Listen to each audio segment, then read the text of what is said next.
Hi there, it's MA here.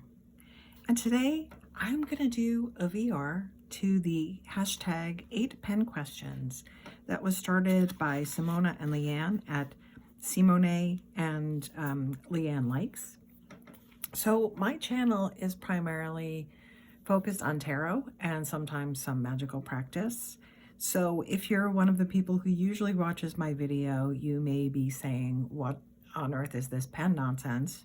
And if you accidentally find me from pentube, you might be saying, who on earth is this person?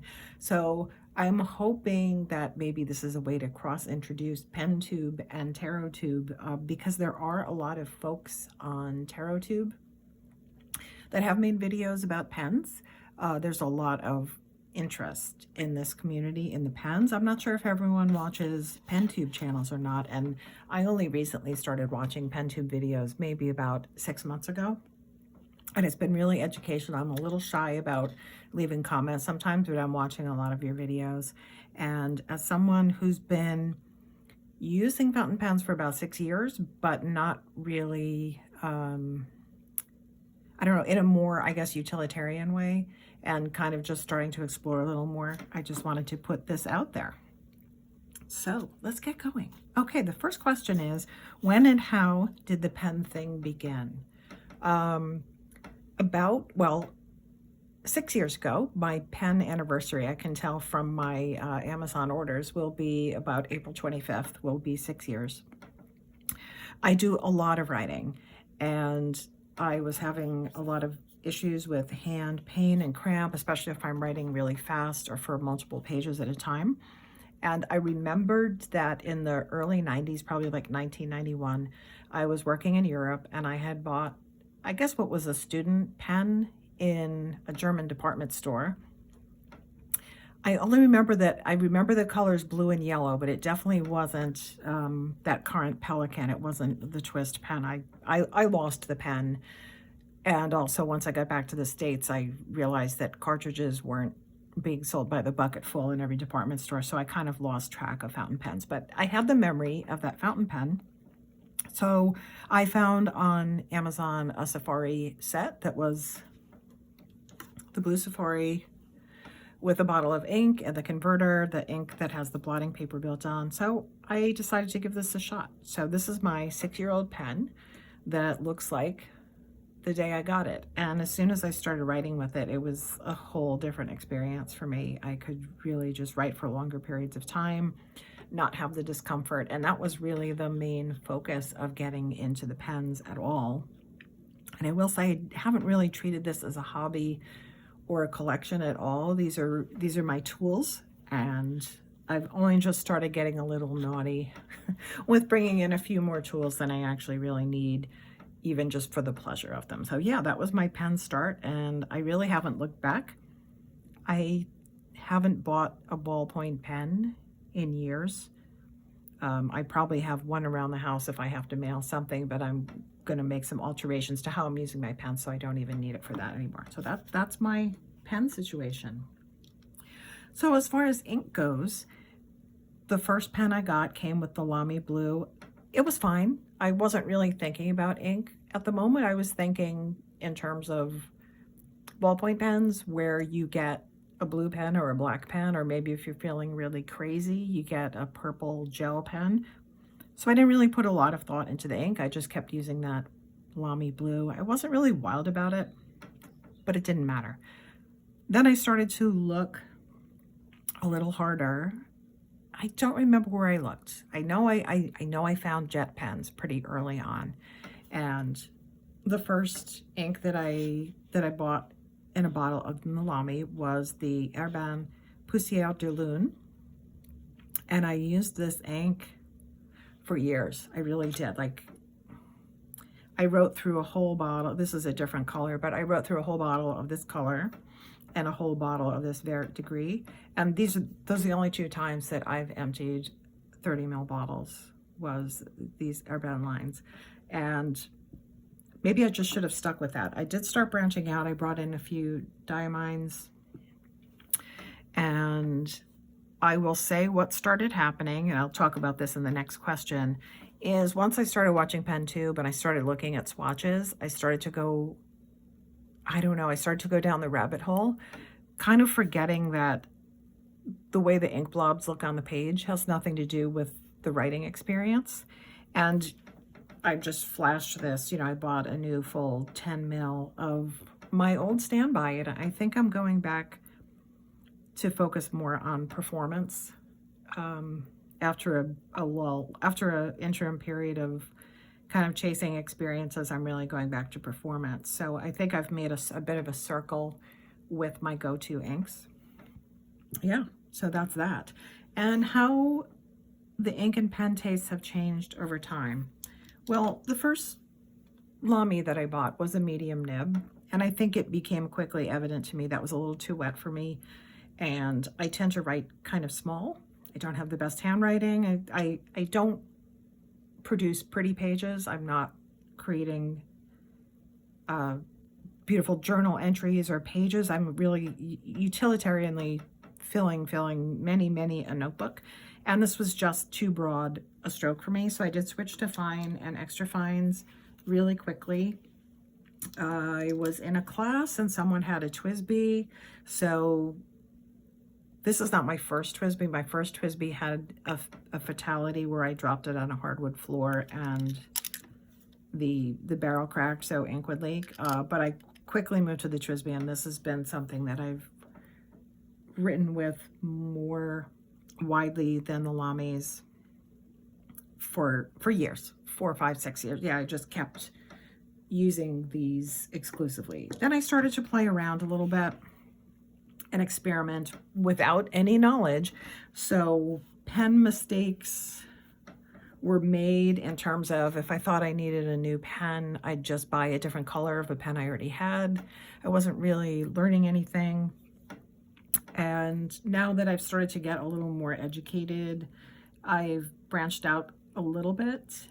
And I think now I am looking at improving the writing experience overall, as opposed to collecting multiple pens, or I've definitely moved away from what I would call, for me, because I'm not a person who likes to collect things, I've moved away from what was my rookie mistake of accumulating the same object in a different color. So that I've learned. Okay, number 4. Oh, and the ink. Let me just talk about the ink changing. In the middle range with the ink, I started to chase inks that looked beautiful. I think I said this already. I started to chase the inks that looked pretty in the swatches. And I was doing okay with that. I was starting to kind of figure out that some inks had a different property when I wrote with them. Some might bleed through certain pages, some might feather more, some looked just messy, some were pretty, but when they were on the page, they weren't legible. But it was all going okay. I left it in the other room until one ink that I bought, which the swatch was so beautiful, but the ink itself, to me, is unusable because it's so faint. I've tried it in 3 different pens, and so far I can only get it to be somewhat legible in one of them. And for a while I did the naughty thing and mixed it with a little bit of an ink from a different brand. So once I made that mistake, I really pulled the reins in on the inks and said, stop it. And I will say that was not very long ago, but I'm happy it's a lesson I learned, because it really brought me back to the good performers that are also enjoyable colors for me. And I do tend to go toward maybe a more muddy color than the bright colors. Yeah. So what would I like to try in terms of inks and pens? I think inks for now, I'm kind of satiated, and I'm not someone that has a lot of samples. I think I have 14 full bottles of ink, one which was a freebie and I didn't pick it, and I don't even like it. And then I maybe have like 5 or 6 sample sizes around. So I'm not really accumulating ink. I have, I think this one of the new sailors, the Tsukigokuru. This is a chroma shader, so that's kind of fun. I was obsessed with getting my hands on Troublemaker Petrichor. So I do, I've had inks that I wanted to play with and did, and I think I'm a little bit over that. Pen-wise, I don't have a gold nib pen at this point, and I thought that would be my next step. But I'm really, really slowing down the consideration for that, especially because of the most recent pen that I purchased. So I'm just kind of sitting on that and using what I have now, going through the inks that I have and pairing them with the pens that I do have to see where there are any gaps before I do anything else. Next, number 5, Holy Grail pen. I really don't have one. I tend not to like, with a few exceptions, pens that are very flashy or look expensive or that make a statement to the outside world. You know, I think what might be fun to own is, like, you know, let's say one of my favorite writers' estates went up for auction and I could get a hold of one of their pens. I wouldn't care so much what the pen itself had been, but it would be like a talisman. I think that would be my Holy Grail pen. Other than that, there's nothing that I'm really coveting or searching after at this point. How many pens do I own? Well, I'm going to be able to show you, because over the course of 6 years, I have accumulated 14 pens, and that's not too bad. So I'll show you where I started. I had my blue Lamy Safari, and then I believe the next thing I added was an All-Star. This is, I think, Pacific is the color. I went from a medium to a fine nib. Then after that, I added a TWSBI Eco. Not this one, but this replaced the one that I tragically destroyed. Then, as I said, I kind of started to fall into replicating myself. I picked up a couple of Safaris. Then I experimented a little in a very uneducated manner. I picked up a Pilot Metropolitan because everyone said you should, and I regretted it. This is the one pen that I have, like, we do not get along, we're not friends. So as soon as I find someone who expresses any interest in fountain pens, I will be giving that to them. There's a lot of reasons for that. I think mostly I've never been able to get it to not burp and drip ink all over the place. I'm not sure why. I've used 3 different filling mechanisms with it, and we're just not friends. I think the pen doesn't like me. I think that's what it is. Then we got into some impulse purchases. I picked up this Conklin All-American, and I will tell you that I bought it because it was on sale, and it did come with a free bottle of ink that I actually hate. But I am now glad I have this pen. This pen is an extra fine, and I will say I could probably give myself a poke tattoo with this nib. It is so fine. It's like a tiny little pencil writer, but that's actually great for some of the paper that I use where I can't use a really wet nib or it'll soak through. So I'm really glad I have this pen, and I'm also glad I have it because it gives me the experience of a size difference and a grip size difference, and it's just different from the other pens I had been using. And it's also the first one that I got that has a number 6 instead of a number 5 nib, something I only recently learned about. So I'm glad I have this because I can learn a lot from using this pen, and it definitely has a specific place. Then at some point I picked up a TWSBI Swipe. I love this pen. This is one of my best writers. This is my bad. I dropped the cap on the floor, or the cat threw it, and it cracked and I stepped on it or something happened.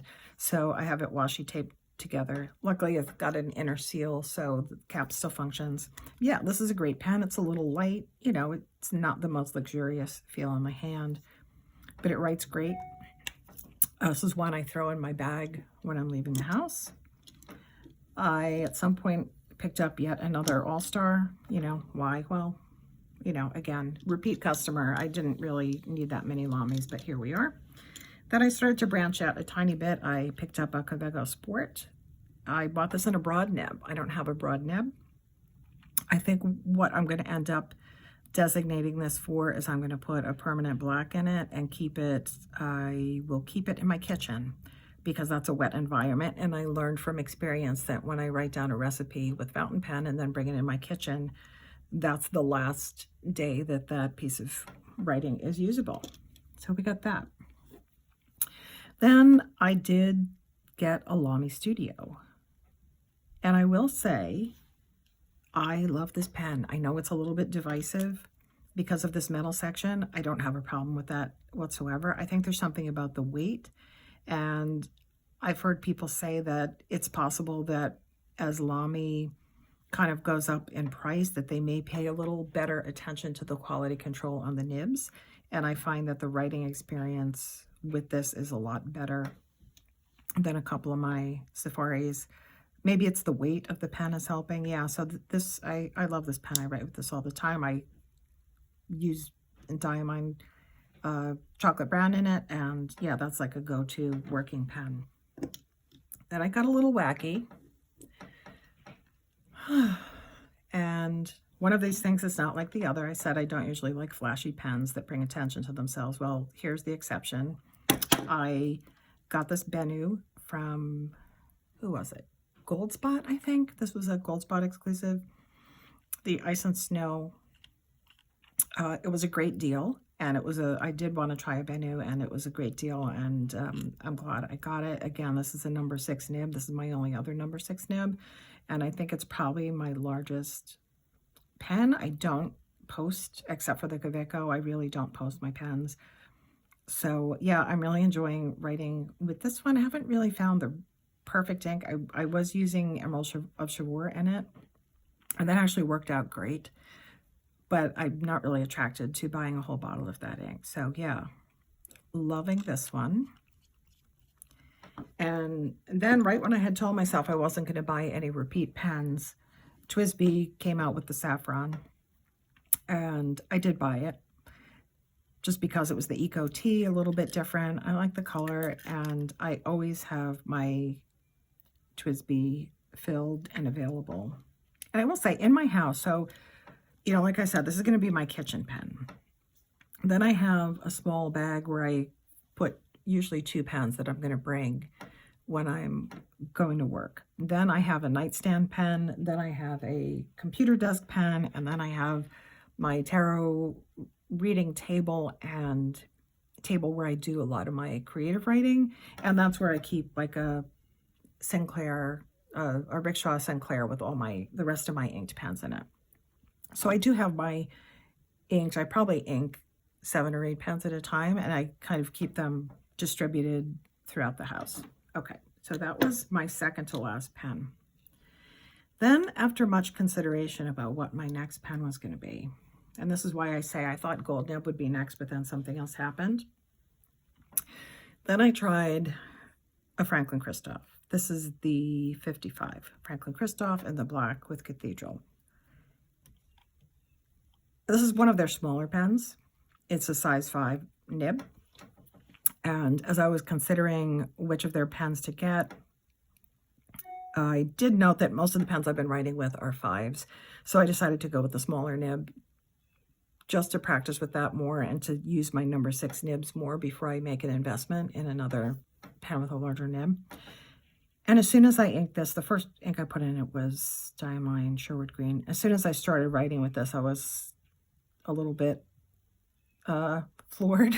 I think I said, oh boy, is what I said. And it's just such a pleasant, smooth, delicious writing experience that now I'm doubting if gold is the next step for me. And I just got their regular steel nib. I'm thinking next I might try one of their Sig nibs. And once I write more with my size 6 nibs, I'll decide which model to get next. But I am just so delighted with this. I cannot even contain myself, and I probably got it about a month ago. So yeah, this is really changing my perspective on what my next pen steps will be. Yeah, so that's that. And that's my whole collection. So that was kind of a little bit rambly. Have I set a limit on my collection? No, I don't think I have too many pens. I could probably let a couple of the Safaris go, but they're not really worth selling, so I'll just hang on to them in case someone I know expresses interest in fountain pens. I would like to be able to induce someone else into using them. If they have an interest, I can pass the pen along to them. But that's it. I don't want more pens that I can use. I don't want anything that's too fancy or nice for me to touch it. This is not a collection. This is, again, a set of tools. And now I have a few more tools that I need, but I like to mix them up and have variety. So that's that. And what will I do when another pen and ink comes along? I think the original question says, what would I do? I'm saying, what will I do? Because I know it will happen.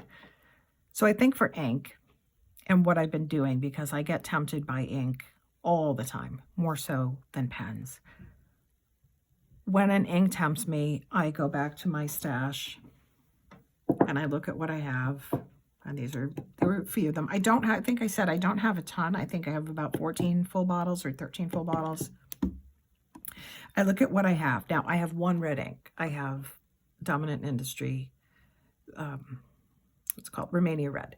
This, to me, is the perfect red. So if I'm tempted by, I don't know, Writer's Blood, Dragon Ball, I don't need another red. So I'm able to talk myself out of it. I see another green. Well, I have Sherwood green, and I like that. And I have, this is another one. I've used probably half a bottle of the Alt Gold Green.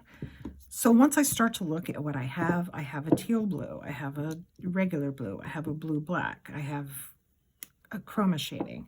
So I look and see if there's a gap. And if there's not a gap, I'm trying not to bring this stuff in. Same thing with the pens. I think I'm looking at experience more with the pens, so I'll probably give a couple more things a try. I can see maybe bringing in 1 or 2 more pens the next couple of months to give them a try.